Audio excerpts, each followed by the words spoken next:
hoy un tema bastante especial, muy actual, que es el tema de las desigualdades, la pobreza de un lado y la violencia del otro lado, en América Latina. Y entonces quisiera, como introducción, y presentar algunos PowerPoint slides, como se dice, ¿no? Y después hacer la pregunta: ¿son peligrosos los pobres o no? Es una pregunta que me parece muy importante porque hay mucha gente que piensa que la violencia es bastante vinculada con la pobreza. Es una antigua idea que no viene solamente de México, sino en Europa al siglo pasado, hace 2 siglos, ¿no? Que los pobres y también los obreros son violentos, son peligrosos. Entonces debemos discutir de eso a partir de un análisis sobre las desigualdades, la pobreza y los gastos públicos, los gastos sociales y, en final, cuáles son las raíces de la violencia y cómo tal vez intentar de superar la violencia. Si siquiera, el primer punto, aquí hay algunos datos sobre las desigualdades. Se puede ver que las desigualdades en América Latina desde hace mucho tiempo es muy fuerte, muy fuerte. Por ejemplo, si se toma un indicador que se llama Gini, que se va de 0 a 1 o de 0 a 100, viene la escala, aquí es 0 a 1. Cuando es 0, es un país completamente igual. Cuando es 1, es un país completamente desigual. No existe. Son dos límites. Lo que existe en el hecho es dos umbrales entre, entonces, 0.30 y 0.60-65. 0.30 significa que el país es no desigual, un poco desigual. Es el caso, por ejemplo, de la Corea. Oye, la Corea tiene más o menos 0.29. Los países avanzados después, eso es importante porque después nos vamos a discutir de todo eso, después los impuestos y también las transferencias sociales, los países avanzados están entre 0.30 y 0.40. Y como se puede ver, aquí en América Latina estamos cerca de 0.50. 0.50 con algunos países como, por ejemplo, Brasil, que parece uno de los países más desiguales del mundo. Hay ahora 2 o 3 países más desiguales que Brasil, que son, uno, por ejemplo, África del Sur, y un otro, pero no me recuerdo exactamente lo cual, un pequeño país de África. Y lo que vamos a ver es que todos los países, incluido un país como la Argentina, que fue antes de 95, durante los años de la década perdida, era un país que logró un nivel de desigualdad menos fuerte, alrededor de 0.35, 0.40. Ahora, como se puede ver, está menos que Brasil, sino bastante elevado, 0.40, 0.44. En el caso de México, también estamos frente a un nivel de desigualdad bastante fuerte, menos fuerte que en Brasil, pero bastante fuerte. Eso es la característica principal de los países de América Latina hoy, es un nivel de desigualdad muy fuerte. Bien, Pero se puede ver también aquí y en los otros slides, se puede ver que muchos países de América Latina van a conocer durante la última década una reducción, no una reducción importante, sino una reducción de su nivel de desigualdades. Se puede ver aquí que todos los países que son a izquierda, como Brasil, como México, como la América Latina en medio, como Chile y Paraguay, van a conocer entonces una poco menos de desigualdad. Es interesante de ver que es una situación que parece completamente excepcional, porque en todos los países avanzados, por ejemplo, conocemos un aumento de las desigualdades durante la última década. Entonces es una pregunta para nosotros. Podemos ver, pero no tengo aquí el slide, podemos ver también que en el caso de la China hay un proceso de desigualdad muy fuerte, muy rápido. Lo que quiero decir es que la China, durante la época maoísta, logró más o menos un Gini alrededor de 0,25, 0,30. Y ahora mismo, parecería, no soy completamente seguro porque a causa de la calidad de las estadísticas, parecería que China sería más desigual que Brasil. Soy seguro que está, de todas maneras, tiene de todas maneras un nivel de desigualdad de 0,48, 0,50. Pero parecería que sería hoy más, según las últimas informaciones, más desigual que Brasil. Lo que quiere decir es que efectivamente hay un proceso muy rápido de las desigualdades, más rápido que el que conoció la Argentina durante la época liberal de Menem.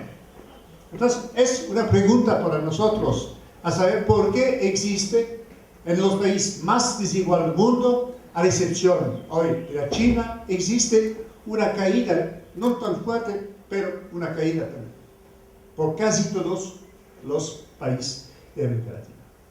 Eso es los primeros slides como introducción. Los últimos slides son, que disculpe, un momentito. Sí. Aquí se tiene el mundo con una mapa especial. Con una mapa especial quiero decir que cuando haya muchos homicidios, el país o el continente parece más grande. Se hace 10 años, se hace 10 años y podemos ver que la América Latina tiene un lugar bastante especial. Entonces, eso significa, y también la África aquí.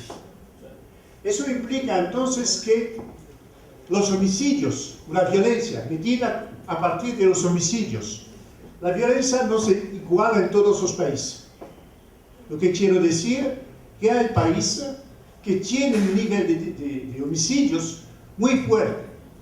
Por ejemplo, sobre todo hoy, se puede ver un poco aquí, pero hoy peor que en 2002, los países de América Central, como El Salvador, como Honduras.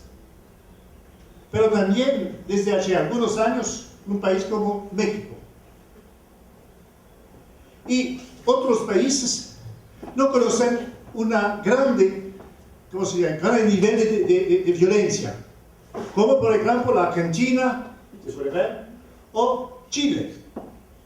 Entonces, la parte sur de América Latina, sur-sur, no conoce un nivel de violencia muy fuerte, a la diferencia de la parte norte de América Latina y también la América Central. Es para nosotros una pregunta, ¿por qué eso se pasa?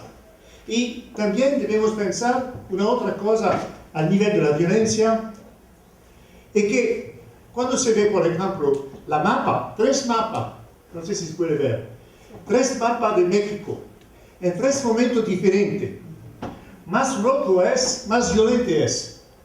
Nos podemos ver entre 2008, 2009, 2010, que aquí hay cada año más violencia en México.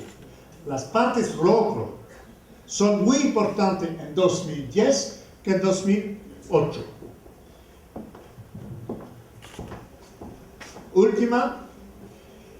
La última cosa que quería discutir es eso. No es una tendencia única. Si se toma, por ejemplo, Brasil, podemos ver que es un país bastante desigual, donde existe también bastante pobreza, etcétera, etcétera. ¿Qué podemos ver? Podemos ver que, haciendo una comparación entre 2000 y 2010, podemos ver que las capitales, las ciudades siquiera, que conocen una tasa de homicidios en caída, dicen caída, ¿no? Son los siguientes. Recife, que era la ciudad, la capital más peligrosa de primer ranking de Brasil, en 2000, en 2010 está en ranking 4. Pero lo que me interesa más es San Pablo y Río de Janeiro, que eran bastante violentos, pero se puede ver que existe un proceso de mejoramiento, porque, por ejemplo, en el caso de Río de Janeiro era el ranking 6, y ahora, en 2010, es el ranking 23. Entonces, parece que hay un proceso por algunas capitales de mejoramiento de una cierta manera al nivel de la violencia. Pero al contrario, tenemos algunas otras capitales que tienen un aumento bastante fuerte de la violencia. Por ejemplo, Maceió, que es muy linda. Maceió, no sé si conoce la playa de Maceió, vale la pena. Bien, Maceió logró el ranking, el lugar 8 y ahora el primero. Hay más que 100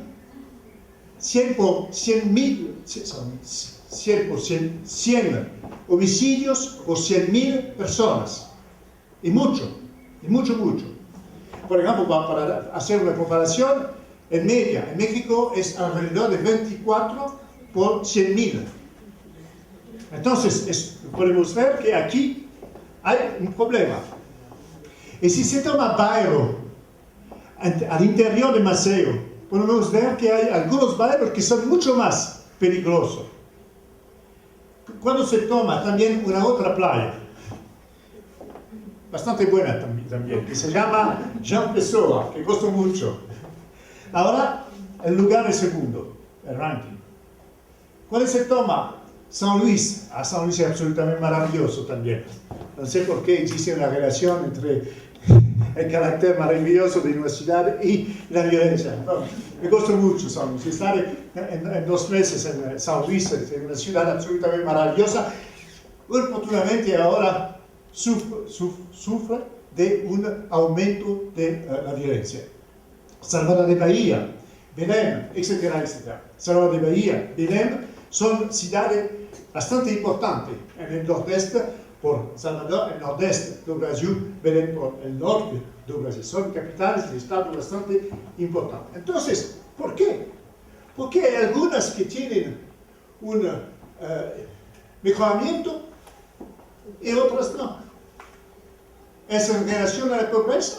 ¿Es en relación a las políticas sociales? ¿Es en relación a los que se llaman la transferencia monetaria condicionada? ¿Por qué? Es en relación con el funcionamiento del mercado de trabajo. La lectura de hoy es de intentar dar algunas respuestas a este tipo de preguntas. Entonces, nos vamos en primer lugar a presentar el problema de las desigualdades y la pobreza en América Latina, en los principales países de América Latina. Será la primera parte. La segunda parte será de tentar de analizar cuáles son las relaciones que pueden existir entre de un lado la pobreza, que pueden existir, entre de un lado la pobreza y de otro lado los homicidios. Usted vio que estoy hablando de homicidios para hablar de violencia. Quisiera precisar inmediatamente por qué estoy hablando de homicidios. ¿Por qué la violencia, como el robo, por ejemplo, es una violencia que no se denuncia siempre? A causa del hecho que precisamente la gente no tiene una gran confianza en la policía y que tienen miedo que después de quebrar de un robo va a sufrir más de la parte de la policía. Pero por un homicidio es bastante fácil de ver que se trata de violencia, sobre todo la violencia en la calle. Entonces es más fácil de contabilizar y de dar una evaluación de la violencia. Eso es la razón principal por la cual estoy trabajando con los homicidios. Entonces, primera parte, si siquiera, primera parte, las desigualdades. Las desigualdades.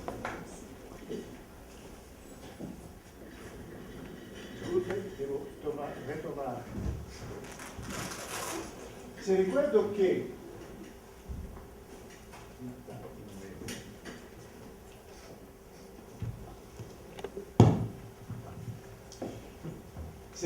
en los dos primeros slides vimos que hay un poco menos de desigualdad hoy en América Latina. Un poco menos. Bien.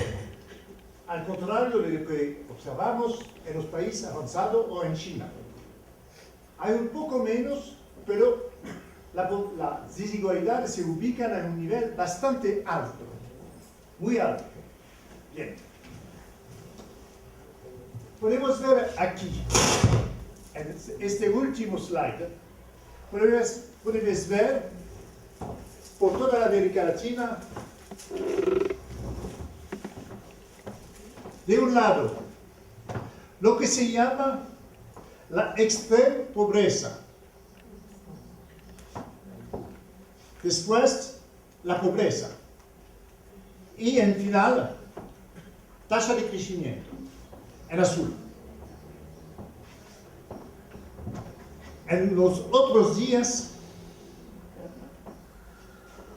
nos vimos que, efectivamente, a partir de 2003, hay una subida, no tan fuerte, pero hay una subida de la tasa de crecimiento del PIB.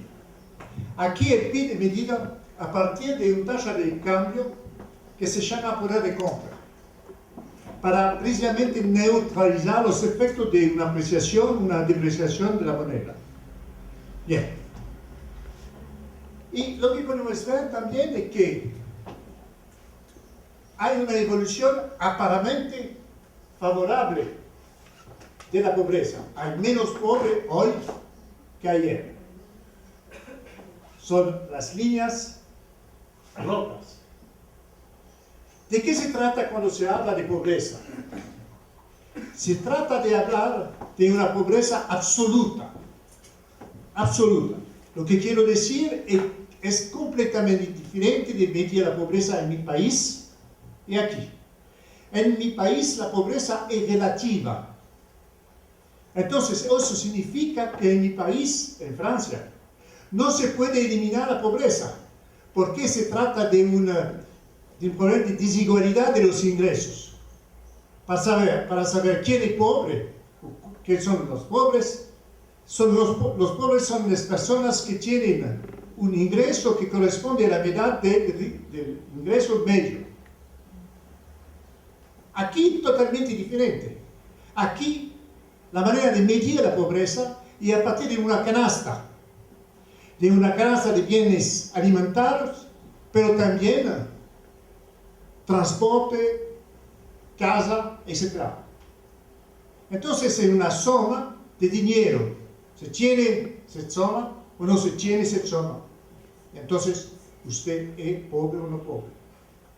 Eso significa una cosa muy importante, que con esta medida se puede eliminar la pobreza en los países como los de América Latina. La prueba es que efectivamente en algunos países como la Corea, por ejemplo, no existe más pobreza medida de manera absoluta, pero existe pobreza medida de manera relativa. Lo que quiero decir, el nivel de vida puede aumentar y la gente no puede ser pobre con la definición de pobreza absoluta, pero puede pensar que hay una frustración porque precisamente se sentir pobre, porque precisamente hay gente que va a ganar más, va a aprovechar más del crecimiento que ellos. Entonces, en algunos años en América Latina va a aparecer otros instrumentos para medir la pobreza. Ahora, sobre todo una pobreza absoluta. Hay otros de ellos, pero esos son los más importantes. Los que podemos ver entonces es una medida de la pobreza absoluta a partir del dólar. Se puede ver del dólar, lo que cuando gana la gente menos o más que la cantidad de dólar, pero son dólares PPA, poder de compra. ¿D'accord? Poder de compra. Es una manera de hacer una homogeneización por todos los países de América Latina. Entonces, la pobreza absoluta baja. Estamos más o menos a 14% de la población y en 95 era más o menos entre 27 y 28. Hay un mejoramiento sobre todo por los más pobres, lo que se llama también los indigentes. A saber, lo que no tienes dinero de una suficiente solamente para comprar los bienes alimentarios. Los otros son también pobres, pero tienen dinero para comprar los bienes alimentarios. Y entonces, el nivel en 2010, más o menos 28, era en 95, más o menos 46. También hay un mejoramiento. Todos los países no tienen exactamente la misma evolución. Por ejemplo, en el caso de Argentina, hubo una subida muy fuerte de la población, de la pobreza, al final del plano de convertibilidad, cuando estalló el plan. Y me recuerdo, porque estuve en Argentina en ese momento, más que la mitad, un poco más que la mitad de la población era pobre. Antes era solamente, 5 años atrás, era solamente, entre comillas, 25%. Ahora es mucho menos. Cayó. Pero 50% es un porcentaje muy fuerte, muy alto. Era lo que conoció la Argentina, país menos desigual de América Latina durante mucho tiempo. Fue el precio, a mi opinión, fue el precio que pagó el país, o la gente más precisamente, el precio de la aplicación de las políticas liberales durante los años 90. Disculpe.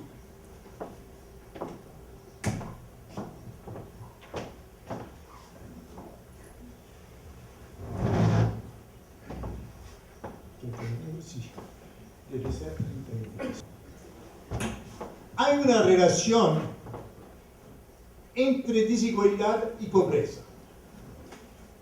Hay sobre todo una relación entre desigualdad, pobreza y crecimiento. Nos vemos aquí efectivamente que aparece una cosa extraña, a saber, una subida de tasa de crecimiento y una caída de la pobreza. Entonces la pregunta es, ¿cuáles son las relaciones entre, de un lado, el nivel de pobreza, el nivel de desigualdades, la evolución de las desigualdades y la importancia de la tasa de crecimiento, la amplitud de la tasa de crecimiento? Eso se llama el triángulo de la pobreza. Triángulo de la pobreza precisamente a causa de qué, porque es muy instable y parece como el triángulo de los Bermudes, no sé si conoce, donde es bastante peligroso de nadar por el campo, de tomar un barco. Bien, entonces eso se llama el triángulo de la pobreza. Son los primeros efectos, los hemos analizado. Pero hay una otra cosa que puede implicar una evolución de la pobreza, pero a medio plazo o a largo plazo. Es un aumento, por ejemplo, ¿qué tipo de aumentación de los gastos públicos? Y sobre todo dentro de los gastos públicos, los gastos por enseñanza y por la salud. Bien, y a corto plazo es esencialmente el nivel de desigualdades, la evolución de la desigualdad y también la tasa de crecimiento. Me voy a explicar un poco todo eso, porque me parece importante. Más, para analizar eso, debo partir del hecho que hay solamente una variable que involucra y los dos otros son estables. Es la única manera para entender la evolución. Si no hay modificación al nivel, no hay modificación por la tasa de crecimiento y también por la evolución de la desigualdad. Más fuerte son las desigualdades, más difícil es de reducir la pobreza. Es normal, es lógico. Porque cuando se trata de pobreza absoluta, se trata de diseñar una línea de pobreza, y cuando hay una desigualdad muy importante, eso significa que la gente pobre es muy lejos de la línea de pobreza. Y para cruzar la línea de pobreza se necesita mucho tiempo. Entonces, el nivel de desigualdad es una variable muy importante. Lo que quiero decir, porque haciendo una comparación, por ejemplo, durante mucho tiempo, en los años 80, por ejemplo, entre Argentina de un lado y Brasil de otro lado, Argentina no era tan desigual, y Brasil era muy desigual. Eso significó que efectivamente era más fácil por la Argentina de reducir su nivel de pobreza con el mismo esfuerzo que el Brasil. Bien, supongo ahora que me voy a tratar con solamente la evolución de las desigualdades y que dos otras variables del triángulo son estables, el nivel y del otro lado la tasa de crecimiento. Va a involucrar solamente el nivel de las desigualdades, más o menos. Entonces, más fuerte son mañana las desigualdades, más difícil será de reducir la pobreza. Al contrario, menos grandes son las desigualdades, más rápidamente podemos reducir la pobreza. Nos vimos, por ejemplo, en el caso de América Latina, hubo una caída de las desigualdades. No tan fuerte, pero hubo una caída de las desigualdades. Y lo podemos ver aquí, que también hubo una caída de la pobreza. La tercera variable, tasa de crecimiento.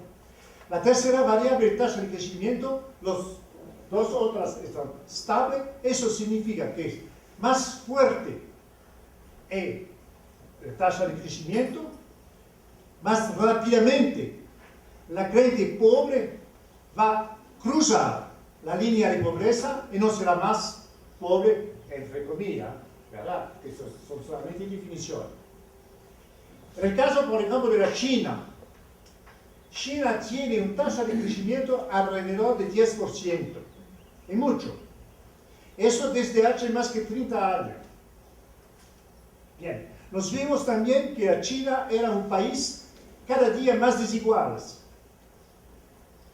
Bien, el resultado final del funcionamiento de las dos variables, tasa de crecimiento muy fuerte y desigualdad muy fuerte cada día más, va a implicar una reducción bastante fuerte hasta 2007, más o menos 2008, del nivel de la pobreza. Ahora, cuando tenido que el hecho que el nivel de la pobreza es muy alto en China, es cada día más difícil, incluido con una tasa de crecimiento fuerte, de reducir la pobreza. Pero hubo hasta 2007 una caída muy fuerte de la pobreza y la pobreza absoluta. Bien, entonces esto para decir que son tres variables importantes para entender cómo efectivamente puede involucrar la pobreza. Quisiera, lo indiqué una vez, quisiera repetir una cosa. Pienso que lo dije a la primera lectura. Cuando un país tiene una tasa de crecimiento solamente de 2 a 2.5 del PIB, es muy difícil de lograr una movilidad social. Cuando es solamente 2%, para duplicar el PIB se necesita 35 años. Y eso explica que es muy difícil de lograr una movilidad social. Eso se traduce de la manera siguiente, en que por un niño pobre, por un niño que nace pobre, es muy difícil de salir de su pobreza. Muy difícil, más difícil que si existe una tasa de crecimiento muy fuerte. Por ejemplo, en el caso de la China, con una tasa de crecimiento 4 veces más alto, a saber, 10%, en 35 años el PIB se multiplica por 28. Entonces, eso significa que hay grandes posibilidades, incluido que hay procesos de desigualdad cada día más fuerte, hay grandes posibilidades que un niño pobre no sea más pobre cuando será adulto. Entonces, eso para subrayar, para indagar el hecho que son tres variables muy importantes. A partir de ese punto, podemos decir que hay otras variables que pueden explicar el hecho que la movilidad social va a existir o no va a existir. Y la importancia de los gastos sociales, de los gastos en enseñanza, por ejemplo, en salud, etc. Bien, pero eso nos vamos a ver después.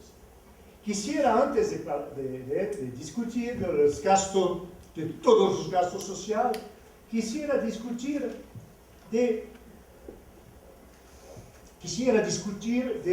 un momentito, es bueno, ¿no? Chao. Quisiera discutir de un tema importante. Tal vez se recuerda que durante la campaña electoral de Lula y de Rousseff en Brasil, hubo mucha gente que dijeron que la política de la Bolsa Familia era muy importante para reducir la pobreza. Y entonces que de esa manera pudimos decir que la política de transferencia monetaria condicionada es una excelente política. Y la verdad que de esa manera Rousseff y Lula sobre todo logró una gran legitimación, sobre todo de la parte de la gente más pobre, porque su nivel de ingreso a la gente más pobre se mejoró. Eso es la verdad, de todas maneras. Hay mucha gente que recibe la Bolsa Familia hoy, y de una manera bastante transparente, a saber con una tarjeta de crédito, y no debe pasar por la gente con el clientelismo, por ejemplo. La pregunta es la siguiente: ¿tenemos política más o menos igual en muchos países de América Latina? Aquí hay oportunidad. En Argentina, hoy, desde hace poco tiempo, es lo que se llama, disculpe, asignación universal por los ciclos. Y podré decir que en este último caso, la asignación es más importante que la Bolsa Familia. Y lo que se pasó, sobre todo en México, es que ese tipo de política no logró, me parece, no dio exactamente la misma legitimación que la de Lula. Bien, desde hace algunos años hubo bastante investigación sobre el efecto real de la política de transferencia monetaria condicional. Y lo que vimos es que, en final de todo, la eficiencia de este tipo de política es bastante medida. No hay una grande reducción, incluido en México, incluido en Brasil, incluido en otros países de América Latina. Tengo aquí los datos por la discusión después. No hay una grande eficacia a nivel de la reducción de la pobreza. Pero hay una grande eficacia, eso es muy importante para la gente pobre y sobre todo por los indigentes. Hay una grande eficacia sobre eso lo que se llama la profundidad de la pobreza. Lo que quiero decir es la cosa siguiente, a saber, gracias a este tipo de política de transferencia monetaria, los pobres son menos pobres, pero quedan pobres. Y entonces, si se toma en cuenta el caso de Brasil, que conozco más, ¿qué explica el hecho que hubo una reducción de las desigualdades y de la pobreza? Si no es precisamente la política de tipo Bolsa Familia. ¿De dónde viene la reducción de la pobreza? Viene sobre todo de una modificación bastante fuerte del funcionamiento del mercado de trabajo. Lo que quiero decir es que la pobreza cayó gracias del aumento del empleo y de las condiciones de trabajo. Y voy a dar algunos ejemplos. En los 2 últimos años del primer mandato de Lula y después en el segundo mandato de Lula, hubo un aumento bastante fuerte del salario mínimo. Ahora, depende de tasa de cambio, pero el salario mínimo está más o menos alrededor de $3.50. No es suficiente, efectivamente, pero es más alto que el umbral, el nivel de pobreza. Pero 350 por la gente que trabaja. Si tiene una familia, si son dos, por ejemplo, 60. Pero si tiene 3 hijos, se debe dividir. Entonces es posible que la gente se continúe pobre de esta manera. Pero lo que quisiera decir es que la tasa de crecimiento del, ¿cómo se dice?, del salario mínimo era muy fuerte, más fuerte que la tasa de crecimiento del PIB. Eso. Pero eso no es suficiente para explicar la caída de la pobreza. Debemos saber 2 cosas. La primera es que también hubo una disminución de los empleos informales, lo que no respecta a la ley, lo que pagan muchas veces menos que un salario mínimo. Hubo una disminución durante esta época. Segundo punto, es que más allá de la Bolsa Familia, ¿cuánto cuesta la Bolsa Familia? Más allá de todo eso, hay por la ley una indexación entre la jubilación y el salario mínimo. Por la ley eso significa, concretamente, que los que tienen, que los campesinos más precisamente, que no cotizaron, que son pobres, que no cotizaron, tienen la posibilidad, a partir de 65 años, de recibir un salario mínimo. Eso explica una cosa interesante, porque ayer era pobre, los abuelos, ¿no?, se dice, eran pobres, y gracias al dinero que va a llegar, van a conocer una nueva familia, a saber, los niños, los nietos, etc., van a ir a vivir con el abuelo, porque el abuelo será una fuente de dinero, de una cierta manera. Bien, eso hubo un efecto muy fuerte sobre la caída de la pobreza, sobre todo en el nordeste del país. Pero no hay muchos campesinos. Pero hay algunos, no sé si, como se dice, personas que tienen handicap. Se dice handicap, por eso, ¿no? Y que son pobres. Discapacitados. No sé qué dice. Deficientes, ¿no? Discapacitados. Discapacitados. Bien. Y si son pobres también, a partir de 65 años, van a recibir también un salario mínimo. Eso va a permitir una reducción bastante fuerte también de la pobreza. Lo que quiero decir, los efectos directos del salario mínimo, a saber, el mercado del trabajo, y los efectos indirectos hasta la gente, a los campesinos pobres, y también a los, como se dice, discapacitados, van a permitir efectivamente que el número de pobres baje. Eso es importante, porque eso significa una cosa, para mí muy importante, es saber que si se quiera reducir la pobreza, se necesita de dar empleo.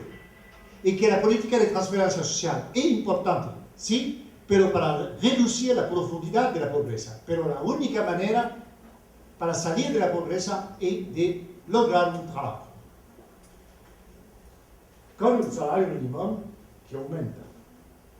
Bien. Esta observación puede explicar una cosa interesante. Cuando se hace una comparación en el sector rural y el sector urbano, una relación entre la pobreza extrema y la pobreza normal, entre comillas. La relación entre el sector rural y el sector urbano va a conocer la misma evolución. Es difícil de entender. Normalmente, normalmente, entre comillas, porque normalmente no existe más en los hechos. Normalmente, una política social debería ubicarse sobre todo sobre la gente más pobre. ¿Y dónde se ubica la gente más pobre? Sino en el sector rural, más que en el sector urbano. Y lo que podemos ver es que la evolución es exactamente la misma, a saber que se reduce la pobreza en el sector rural y en el sector urbano de la misma manera. Y de otro lado, la gente sabe que como hay más pobreza en el sector rural, hay más transferencias sociales en el sector rural que en el sector urbano. Bien. ¿Cómo se explica entonces? ¿Cómo todo eso se explica? Se explica por el hecho que hay más trabajo en las ciudades que en el campo. Y que en el campo, como no hay trabajo, la gente está esperando las transferencias monetarias condicionadas, que precisamente lograr un trabajo. Eso me parece importante sobre el papel del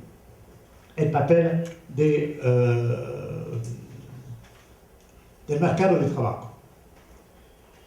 Quisiera ahora, después de tener el análisis de las transferencias sociales, quisiera discutir un poco sobre los gastos públicos y los gastos sociales. Un momentito. Tenemos aquí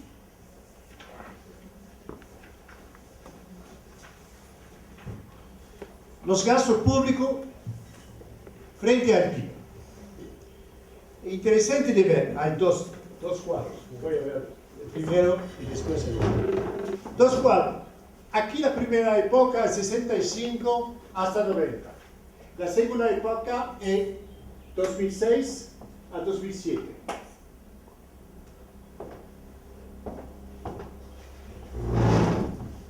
Podemos ver que los gastos sociales, no solamente los gastos públicos, los gastos sociales, que son más que 13% del PIB, aquí. Después, los gastos sociales, que son entre 9 y 3% del PIB, ¿cuáles son los países? Y después, en el otro slide, vamos a ver después, los que son inferiores a 9% del PIB. ¿Está? Bien. ¿Qué se pasa por los primeros? Entre 85 y 90 hubo solamente 3 países que lograron más que 13% del PIB como gastos sociales. Son Argentina, Chile y Costa Rica. Entre 2006 y 2007 hay Argentina, Bolivia, Brasil, Colombia, Costa Rica, Cuba, Uruguay, Venezuela. ¿Dónde viste Cuba? No está acá. No. Bien, los gastos sociales que se ubican entre 9% y 13%. Caso de Brasil. Brasil está aquí, en la primera época. Colombia, Jamaica. Bien, la segunda época, hay más también. Chile, que es aquí, peor a nivel de los gastos sociales. El Salvador, Honduras, México está aquí. Nicaragua, Panamá, Paraguay. Si se toma la siguiente, lo que podemos ver es que México entre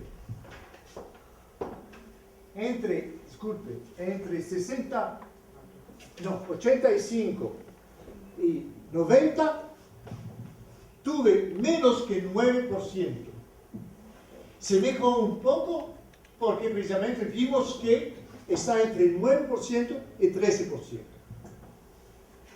Y los países que tienen ahora ahora, en la última época, menos que 9% son Ecuador, Guatemala, Perú, República Dominicana, Trinidad y Tobago. Eso significa nada, porque los datos son completamente locos por Trinidad.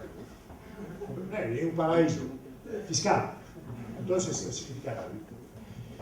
Bien, la primera lección que podemos tener es la siguiente: a saber, los gastos sociales en casi todos los países, con algunas excepciones, aumentaron durante los años 2000. Eso es importante, a saber, incluido aquí en México. En México son pocos, pero aumentaron.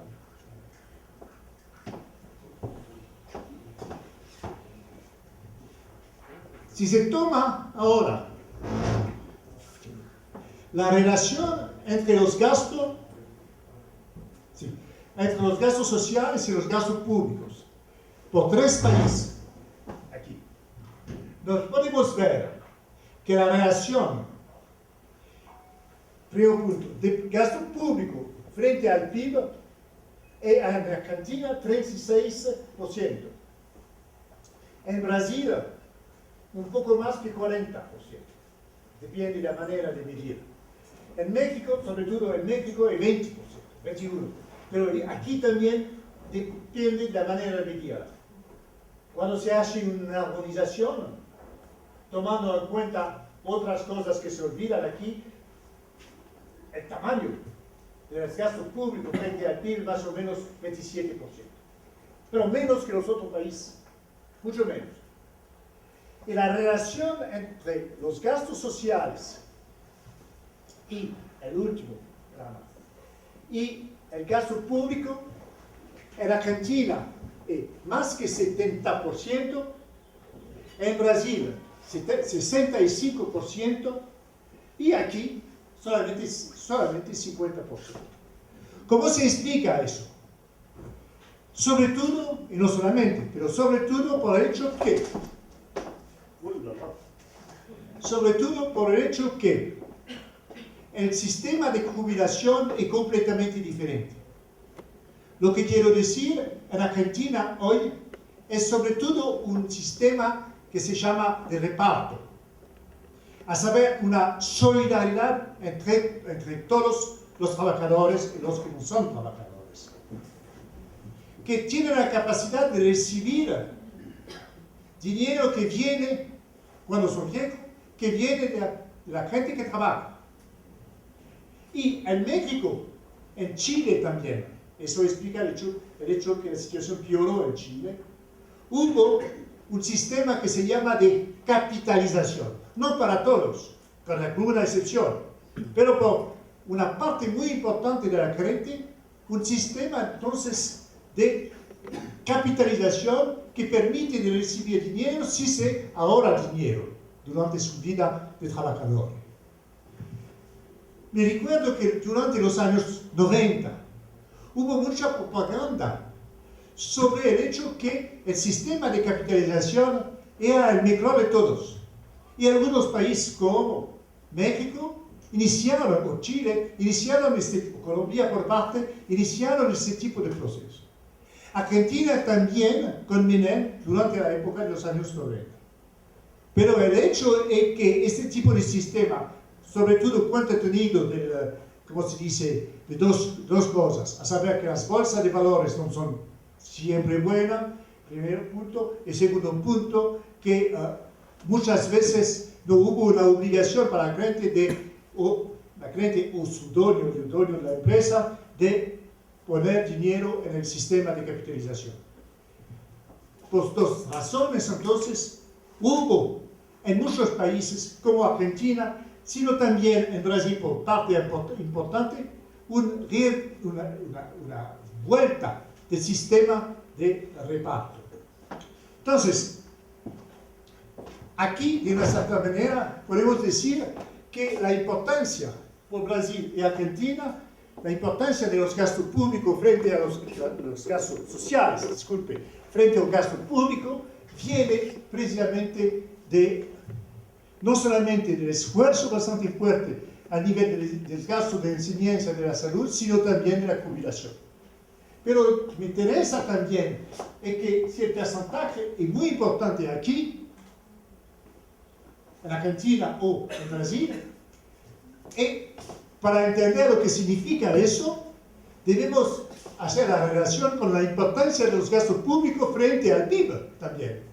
A partir de ese momento podemos ver que la parte de dinero que recibe, de gastos sociales que reciben la gente, es mucho más importante en los primeros países que en el último. En mi libro, tal vez si se quiera en la discusión, podemos dar algunos datos más precisos. Bien, ahora nos vamos a discutir de la pobreza, segunda parte, y de la violencia. Violencia.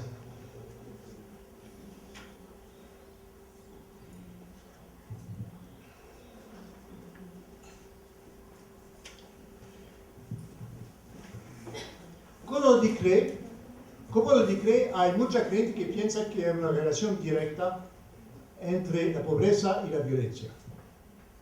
Y la verdad es que podemos ver aparentemente que hay ese tipo de relación. Pero todo el problema es saber si la pobreza explica o no la violencia. Se puede existir dos cosas que se van de una paralela, pero uno no va a explicar la otra. No necesariamente. Eso es importante a nivel de lo que se llama las relaciones causales. ¿Cuál es la causa de los homicidios? ¿La pobreza? U otra cosa que va a dar también la pobreza. Eso me parece importante. Hicimos un estudio cuantitativo y econométrica. ¿Sí? Tengo este tipo de capacidad, sobre todo porque trabajo con algunos alumnos que conocen más que yo la econometría. Bien, hicimos entonces un análisis, un test econométrico sobre las razones, las causas, las variables que explican la violencia, homicidios. Hay muchas variables. Me voy a enunciar algunos y discutirlos.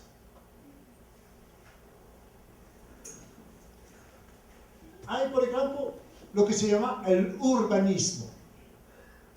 Lo que quiero decir, hay algunas ciudades que favorecen la violencia. Cuando, por ejemplo, se falta de lugar de socialización. Cuando, por ejemplo, se falta de medio de transporte. Cuando, por ejemplo, se falta de árboles. Cuando la gente no puede caminar en la calle porque la ciudad es demasiado grande. Cuando se va, por ejemplo, conozco un poco, tal vez un poco más que un poco, Ciudad Juárez, es una ciudad de loco. Es una ciudad de loco que favorece naturalmente la violencia. Porque es como si fuese un mar de pequeña casa, sin medio de transporte, poco y sin árboles, sin lugar de socialización, a la excepción de lo que se llama los centros comerciales. Entonces, es un factor que puede favorecer la violencia. Hay un otro, el nivel de escolaridad. Si la gente tiene una escolaridad completa a nivel primario o nivel secundario, y si tiene después un trabajo, lo que se llama, no sé si existe la palabra, los niní. Los niní son la gente que no se va a la escuela y la gente que no se va a trabajar, que no pueden trabajar. Son los niní. Este tipo de situación favorece también aparentemente la violencia. A partir de ese momento, si estoy diciendo eso, niní significa que no hay un esfuerzo suficiente de la parte tal vez del Estado para favorecer la enseñanza. Y que se necesita tal vez de favorecer la enseñanza para que la gente sea menos niní que lo que podemos observar. Otro, Otro, que es interesante analizar, es el sistema judicial. Es la posición, la credibilidad que la gente tiene, la confianza que la gente tiene frente a la policía. Lo que podemos observar en todas las encuestas, todas, lo que podemos observar es el caso siguiente, a saber que el grado de desconfianza es muy alto en América Latina frente a la policía y al sistema judicial. Me recuerdo, por ejemplo, porque trabajé sobre el caso de la Colombia durante los años 90. En esta época la Colombia era muy violenta. Me recuerdo de algunas encuestas que mostraban efectivamente que cuando un homicidio llegó, hubo poca suerte para que haya una encuesta de la parte de la policía y que después si hubiera una encuesta, si el criminal, no sé cómo se dice, el sicario, fuera detenido, va a pasar a la justicia. Entonces, el grado de desconfianza era muy importante. Ligado a eso, es el fenómeno de la corrupción.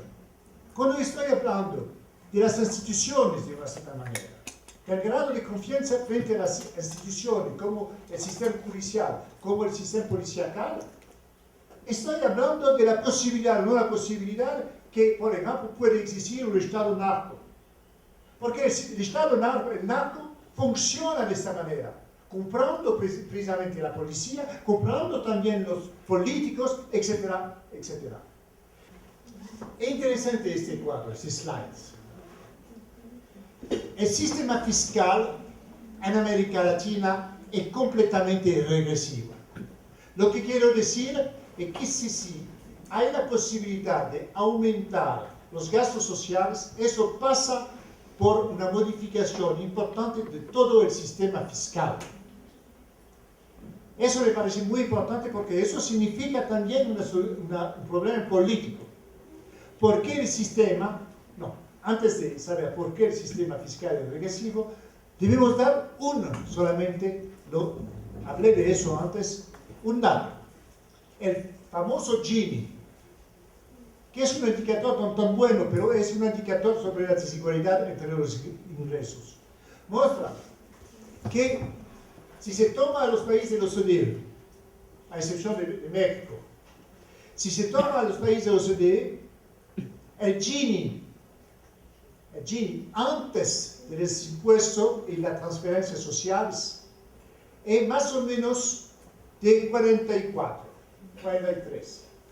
Y después, depende de los países, pero después de los impuestos y de las transferencias sociales, gastos sociales, el Gini es más o menos alrededor de 0.3 y 0.35. Hay entonces una diferencia bastante fuerte. En América Latina la diferencia es casi nada, casi nula. Por ejemplo, si se toma 0.48, será solamente 0.46. Lo que quiero decir es que el sistema fiscal es un sistema regresivo que no permite precisamente que cuando se paga impuestos se disminuye las desigualdades. Estos datos son dados solamente por los impuestos directos. Si se toman los impuestos indirectos es peor. Es peor. Y aquí lo podemos ver. Los países de la OCDE, los países de la Unión Económica, a 15. Y la América Latina a 19 países. Lo que me interesa es no solamente el hecho. ¿Se puede leer? Porque se corta, no sé por qué. Se corta bien.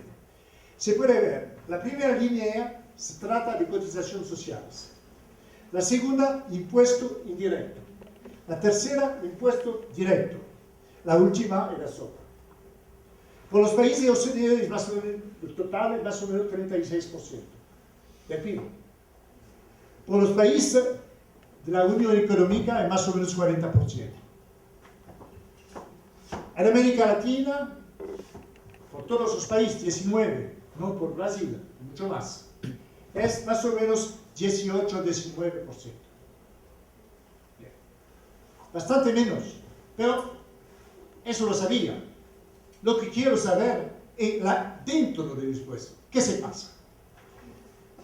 Lo que se pasa es que la parte que viene de los impuestos indirectos, la parte, frente al total, 9.6, 18.3, es mucho más importante que lo que podemos ver por los OCDE, a saber, 11.3 frente a 36 puntos. Entonces, eso significa que los impuestos más desigualdad, que son los impuestos indirectos, son más importantes en América Latina que en los otros países de los OCDE. Son los impuestos menos justos. Eso me parece bastante importante. Y también, después podemos ver, no lo tengo aquí, pero lo tengo tal vez, de memoria. De memoria, olvidé de tirar. Tal vez acá no me voy a ver.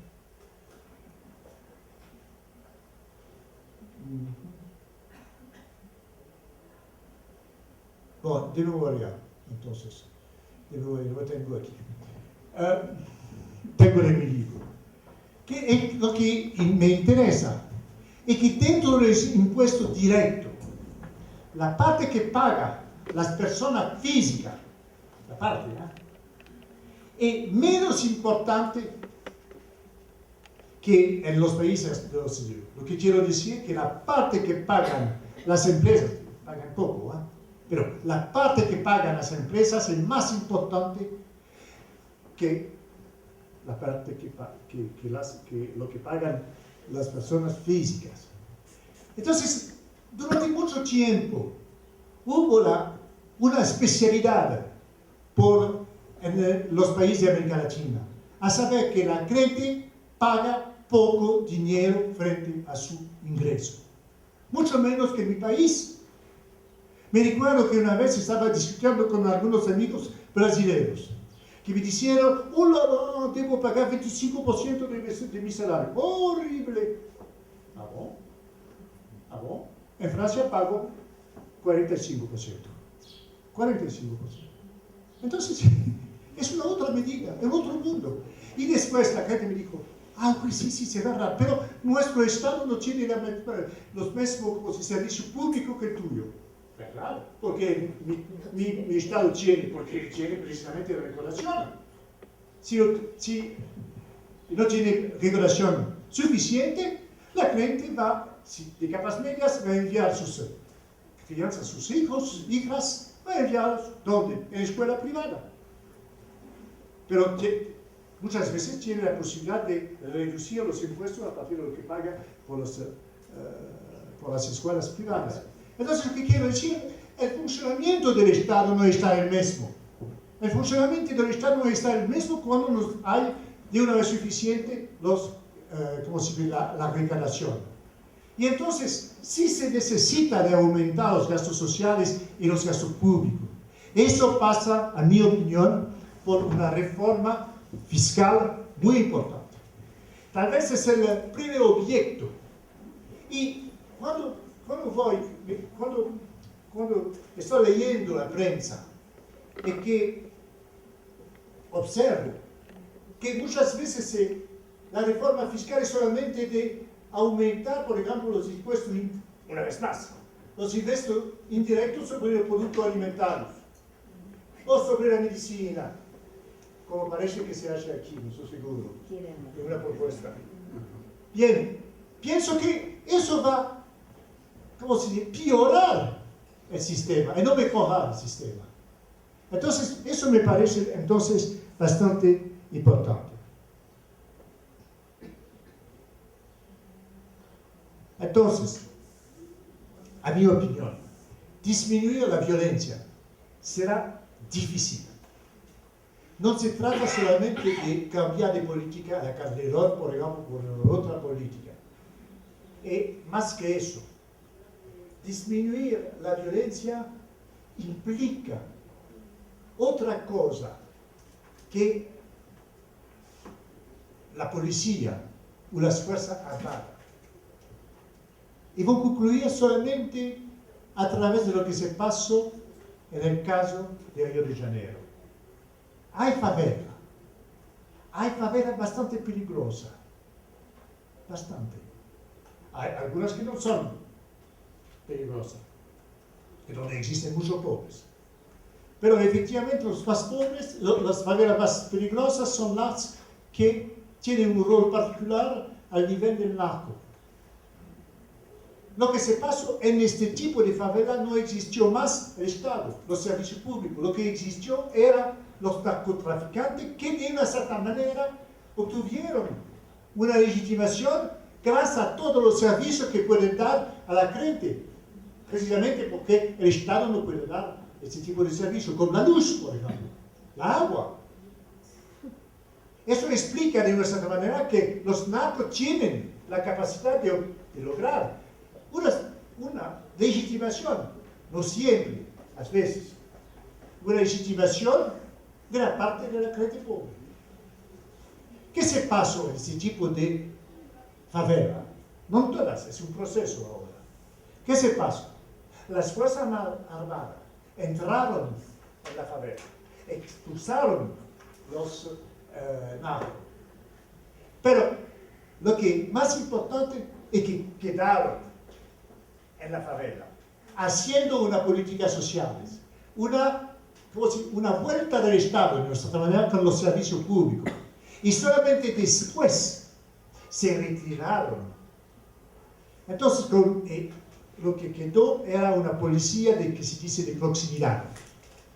Lo que quiero decir es que la manera de reducir la violencia en esta favela y de no permitir que los narcos entren de nuevo en la favela después de la salida de las Fuerzas Armadas, era precisamente el hecho que hubo una nueva política social. No estoy diciendo que eso es un milagro, pero solamente es un ejemplo que muestra que existe efectivamente la posibilidad de reducir la pobreza. Si efectivamente, la violencia, si efectivamente no se trata solamente de represión. Si se trata solamente de represión, entonces es más o menos, que me disculpe, los resultados que logró Calderón, a saber, una subida de la violencia. Nos vamos a discutir de todo esto después. ¿Está? Un cafecito.